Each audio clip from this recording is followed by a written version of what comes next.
स्वामी समर्थ. दंडवत आणि प्रणाम. मी रेखा जगदंबे. माझ्या यूट्यूब चॅनलमध्ये मी तुमचं अगदी मनापासून स्वागत करते आणि आजचा दिवस तुमचा शुभ जाओ अशी महाराजांच्या चरणी प्रार्थना करते आणि आजच्या आपल्या नवीन विषयाला मी सुरुवात करते.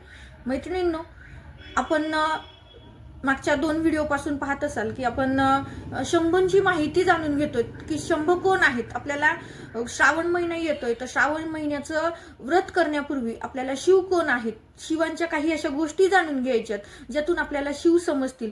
शंभूंचं नटराजाचं रूप आपल्याला काय दर्शवतं, त्या रूपातून म्हणजे आदी आणि अनंत शिवच आहेत, सत्य हे शिवच आहेत, हे आपल्याला ते कसं सांगतात, हे या माहितीचा आजचा व्हिडिओ राहणार आहे. आपण यापूर्वीच्या व्हिडिओमध्ये आपण शंभूंनी कुठल्या गोष्टी धारण केलेल्या आहेत आणि त्या गोष्टी आपल्याला काय सूचित करतात याबद्दल जाणून घेतलं. त्यासोबतच भगवान आणि देव यामध्ये काय फरक आहे, कशा पद्धतीनं शंभू हे भगवान आहेत, या माहितीचा व्हिडिओ पण आपण पाहिलेला आहे. तर आजच्या व्हिडिओमध्ये आपण जाणून घेणार आहोत शंभूचं नटराज स्वरूप जे आहे, नटराज रूप जे आहे, ते रूप आपल्याला काय सांगतं, किंवा त्यासोबतच शंभूच्या काही अशा गोष्टी आहेत की त्यांचं कुटुंब किती आहे, किंवा त्यांना बहीण होती का, होती तर मग तिचं काय झालं.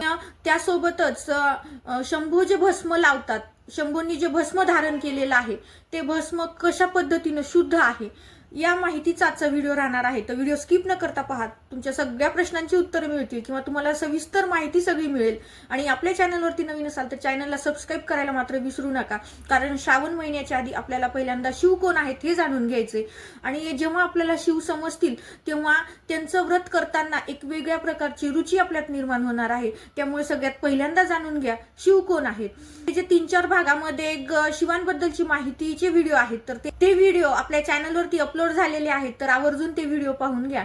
तर आता आपण सगळ्यात पहिल्यांदा पाहूयात की शिवांचं नटराज स्वरूपातली मूर्ती आपल्याला काय सांगते, किंवा नटराजाचं स्वरूप जे आहे त्या स्वरूपाच्या माध्यमातून शंभू आपल्याला आदी आहेत, अनंत आहेत, सत्य आहेत, कसं आपल्याला सांगण्याचा प्रयत्न करतात, तर हे जाणून घेऊयात.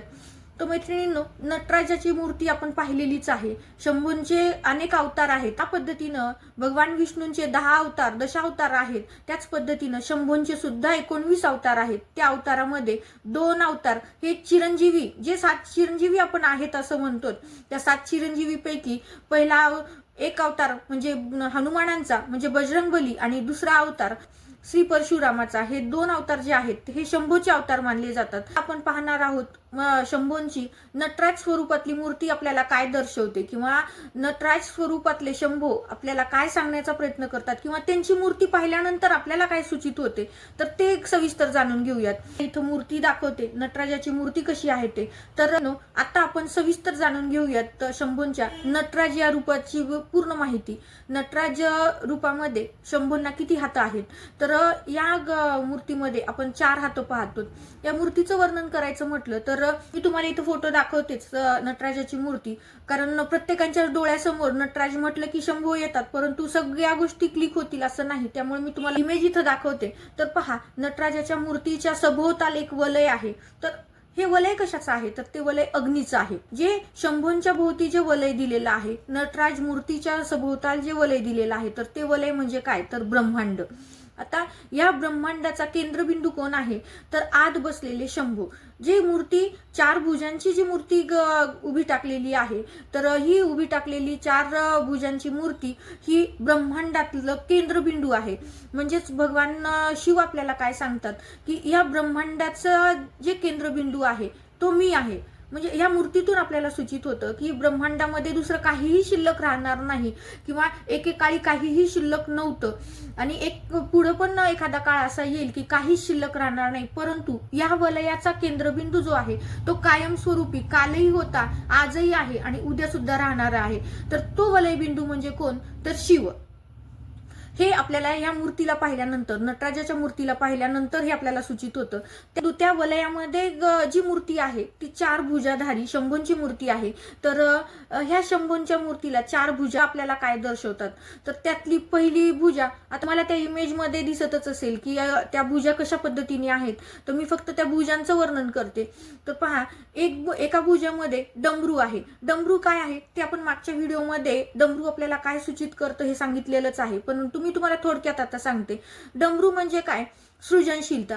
ज्या पद्धतीनं आपण डमरू घेऊन वाजवतो किंवा शंभू जेव्हा असं डमरू घेऊन वाजवतात तर ते काय दर्शवतात आपल्याला? सृजनशीलता, की एखादी वस्तू ही निर्माण होणार आहे त्याच पद्धतीनं तिचा विनाश सुद्धा होणार आहे. हे आपण आधीच्या व्हिडिओमध्ये सुद्धा पाहिलं. म्हणजेच काय तर नटराजाच्या एका भुजामध्ये डमरू आहे आणि हे डमरू आपल्याला दाखवतं की सृजनशीलता. तर दुसऱ्या हातामध्ये आपल्याला अग्नी पाहायला भेटतो. म्हणजेच काय? अग्नी म्हणजे काय तर नाश होणं, भस्म होणं. ज्या पद्धतीनं सृजनशील म्हणजे ज्या पद्धतीनं एका हातामध्ये सृजनशीलता आहे तर दुसऱ्या हातामध्ये अग्नी आहे. तर शंभू आपल्याला काय सांगतात या मूर्तीच्या माध्यमातून की शिव हा असा आहे की जो निर्माणही करतो आणि नाशही करतो. नाश करणारा आपण तर महाकाल त्यांना म्हणतो, कारण सगळा विनाश करण्याची ताकद त्यांच्याकडे आहे असं म्हणतो. तर सृजनशीलता पण त्यांनीच केलेली आहे आणि एक दिवस सगळ्या सृष्टीचा नाश सुद्धा तेच करणार आहेत. हेच आपल्याला त्यांच्या त्या दोन भुजा दर्शवतात. तिसरी भुजा आपल्याला काय दर्शवते तर तिसरी भुजा ही आशीर्वाद देतानाची आहे, मुद्रा आहे किंवा या पद्धतीची त्यांची भुजा आहे. म्हणजे ते आपल्याला वरदहस्त देणारे. शंभू सांगतात की तुम्हाला सगळ्या तुमच्या डोक्यावरती कायम माझा वरदहस्त राहणार आहे. हे आपल्याला शंभू दाखवत असतात. तर चौथा हात काय दाखवतो? चौथा हात नटराजाचा पायाकडे पूर्ण असा हात दाखवतो. म्हणजे पायाच्या दिशेने हा हात दाखवतो. म्हणजे काय तर मोक्ष हा माझ्या पायामध्ये आहे. म्हणजे जी दोन पायावरती उभी टाकलेली चार भुजाधारी जी मूर्ती आहे तर त्या मूर्तीतला एक हात आपल्याला त्याच्या पायाकडे दर्शवतो. म्हणजे या चरणामध्ये, या शंभूच्या चरणामध्येच आपल्याला मोक्ष प्राप्त होणार आहे. आणि हे मोक्ष प्राप्ती करायची असेल तर तुम्ही ह्या चरणांमध्ये लीन व्हा, या चरणांकडे आकर्षित व्हा, या चरणांची भक्ती करा.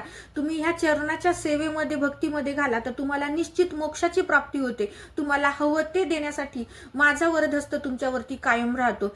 हे आपल्याला मूर्तीतून त्यांचे हात किंवा त्यांचा पाय दर्शवत असतो. त्याच पद्धतीनं एक पाय त्यांचा एका राक्षसावरती असतो.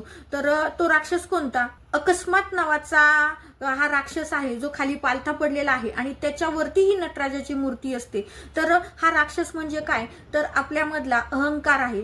तर शंभू आपल्याला सांगतात की तुमच्यातला तुम्ही अहंकार गाळून टाका, तुमच्यातलं तुम्ही अज्ञान गाळून टाका. कारण शंभू म्हणजेच ज्ञान आहे आणि शंभू म्हणजेच अंधकार आहे. ज्या ठिकाणी अंधकार असतो त्याच ठिकाणी ज्ञानाची निर्मिती होते किंवा ज्ञान घेण्याची लालसा निर्माण होते. हे तुम्हाला मी आधीच्या व्हिडिओमध्ये पण सांगितलेलं आहे.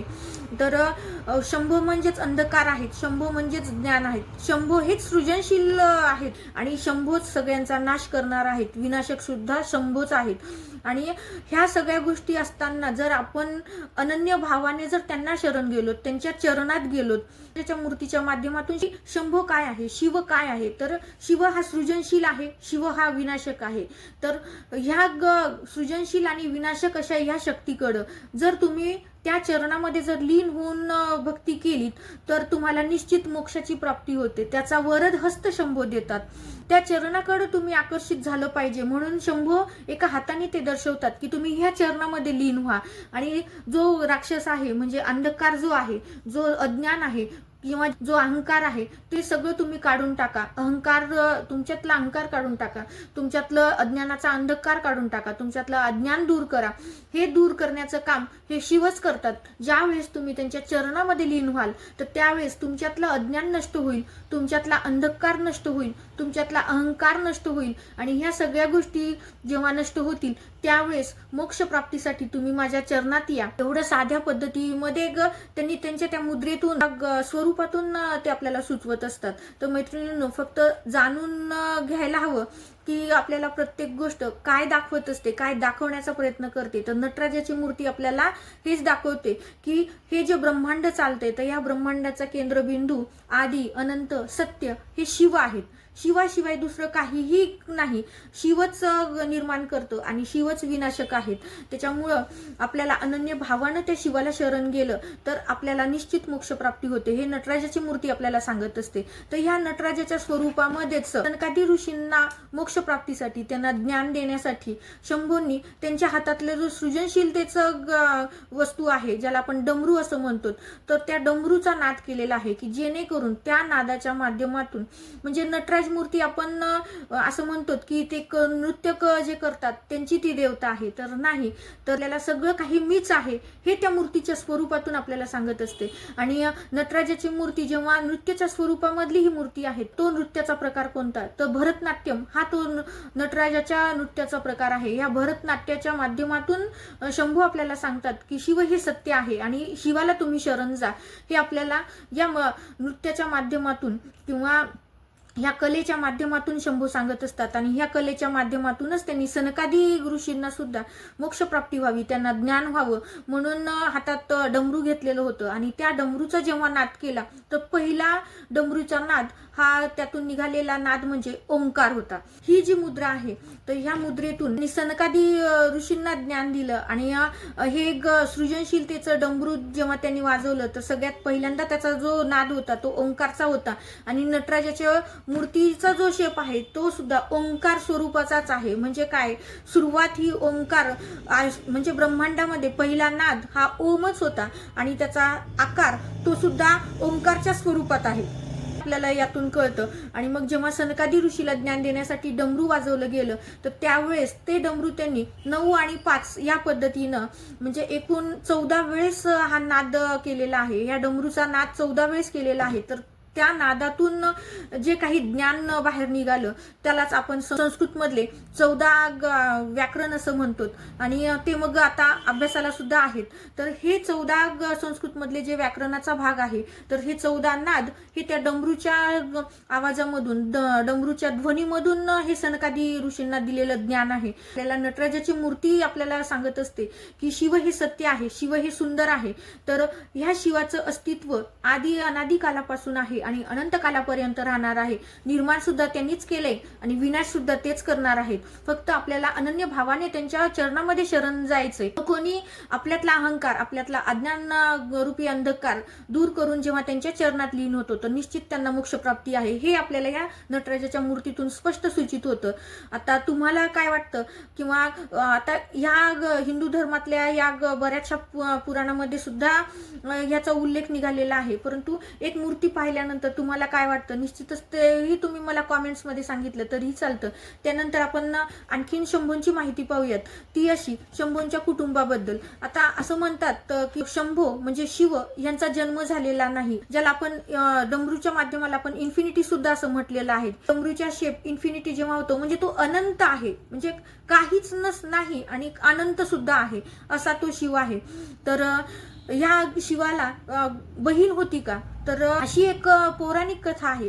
धर्मग्रंथामध्ये काही ह्याचा उल्लेख वगैरे काही नाहीये, परंतु अशी एक पौराणिक कथा आहे जी पूर्वीपासून सांगतात की जेव्हा पार्वती सोबत शंभूंचा विवाह झाला त्यावेळेस पार्वतीला कैलास पर्वतावरती एकटीला राहणं असह्य होत होतं, तिला करमत नव्हतं. त्यामुळे तिने शंभूंना विनंती केली की मला एक नणंद असायला हवी. तर त्यावेळेस शंभूंनी पार्वतीच्या आग्रहास्तव किंवा पार्वतीला करमत नाही म्हणून एका त्यांच्या शक्तीच्या माध्यमातून एक स्त्री निर्माण केली जिचं नाव असावरी असं आहे. काही जण काही भागात तिला अम्मावरी सुद्धा म्हणतात तर काही भागात तिला असावरी सुद्धा म्हणतात.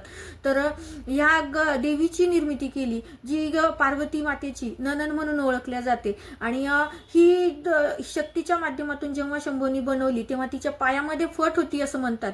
आणि तिला जास्त खायची सुद्धा सवय होती. मग ज्या हौशेपोटी म्हणजे ज्या एकाकीपणा घालवण्यासाठी पार्वतीने नंदेची निर्मिती करायला लावली होती, परंतु तिचा त्या जेवणाचा स्वभाव म्हणजे सारखं खात राहणं, त्या खाण्याचा स्वभाव आणि तिच्यातला जो अल्लडपणा होता, कारण ती अनेक वेळेस पार्वतीला तिच्या पायाच्या भेगांमध्ये लपवून ठेवायची, ह्या गोष्टींचा तिला त्रास होत होता. त्यामुळं असं म्हणतात की पार्वतीने पुन्हा शंभूंना विनंती केली की मला ह्या नंदेचा त्रास होतोय तर तिला तिच्या सासरी पाठवून द्या.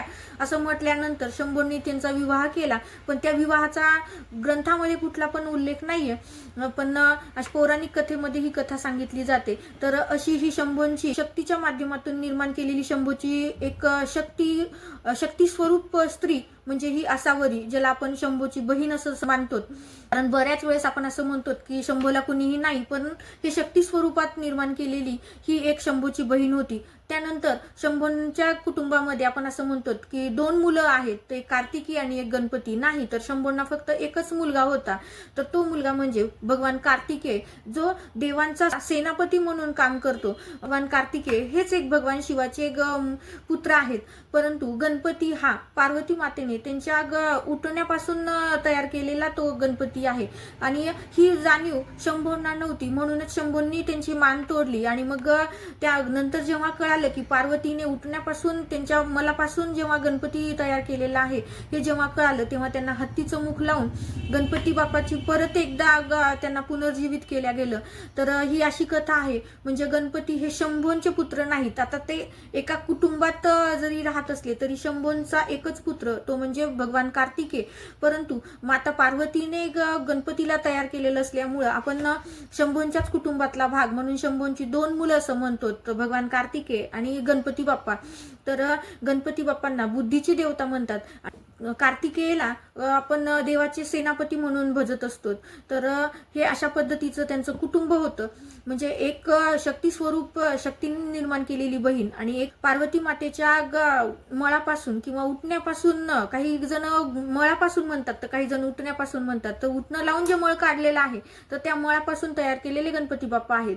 तर हे अशा पद्धतीचं त्यांचं कुटुंब. त्यानंतर आता आपण जाणून घेऊयात शंभू जे भस्म धारण करतात, तर शंभूंनी ते भस्म एकदम प्युअर आहे, एकदम श्रेष्ठ आहे, हे कसं त्यांनी प्रूफ केलेलं आहे किंवा कसं सांगितलेलं आहे याची सुद्धा एक पौराणिक कथा आहे. एक प्रणाद नावाचे ऋषी होते.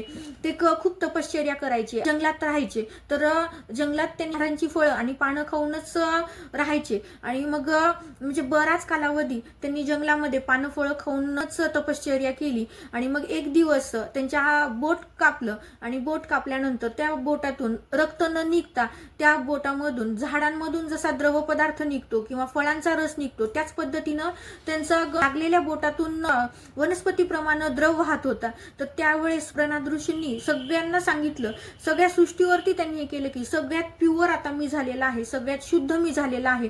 कारण ज्या पद्धतीनं आपण फळं आणि पानं खाणं म्हणजे सात्विक आहार घेणं म्हणतो किंवा शाकाहारी ज्याला म्हणतो, त्याच्यामुळं प्रणाद ऋषींना एक गर्व निर्माण झाला की मी सगळ्यात शुद्ध आहे.